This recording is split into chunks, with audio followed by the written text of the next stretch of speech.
Hi மக்களே, இன்னைக்கு மும்மொழி கொள்கையை பற்றி என்னுடைய ஒப்பீனியனாக உங்ககிட்ட ஷேர் பண்ணிக்கிற போகிறேன். என்ன அப்படின்னா, மும்மொழி கொள்கைன்றது 3 லாங்குவேஜை கன்ஃபார்மாக எல்லாரும் லேர்ன் பண்ணணும் அப்படின்ற ஒரு நோக்கத்தில் சென்ட்ரல் கவர்மெண்ட் கொண்டு வந்திருக்காங்க.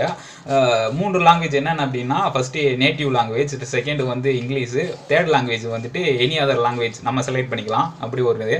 இப்போ நம்ம தமிழ்நாட்டில் எது நடைமுறையில் இருக்குது அப்படின்னா 2 லாங்குவேஜ், ஒன்று தமிழ், இன்னொன்று இங்கிலீஷு.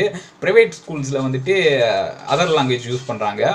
ஸோ இந்த திட்டம் வந்து தேவையா அப்படின்னு கேட்டிங்கன்னா ரொம்பவே வரவேற்பத்தக்கது, நல்ல விஷயம். 3 லாங்குவேஜில் 10 லாங்குவேஜ் கூட நம்ம லேர்ன் பண்ணலாம். ஆனால் அதுக்கு முன்னாடி ஒரு விஷயம் இருக்குது. என்ன அப்படின்னா, ஃபஸ்ட்டு எஜுகேஷன் சிஸ்டத்தை ஸ்ட்ராங் பண்ணிவிட்டு நீங்கள் எந்த திட்டத்தை வேணால் நீங்கள் லான்ச் பண்ணால் நல்லாயிருக்கும் அப்படின்னு நினைக்கிறேன். ஏன்னா நம்ம ஆளுங்களை தமிழ்லேயே ஆற போகிற இதில் இங்கிலீஷ் கேட்டிங்கன்னா சுத்தம்.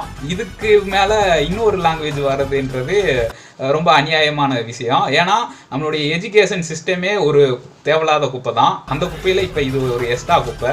ஸோ இது வந்து நம்ம தூய்மை பாரத்துக்கு வந்து இது சரியான விஷயமா இருக்காதுன்னு நான் நினைக்கிறேன்.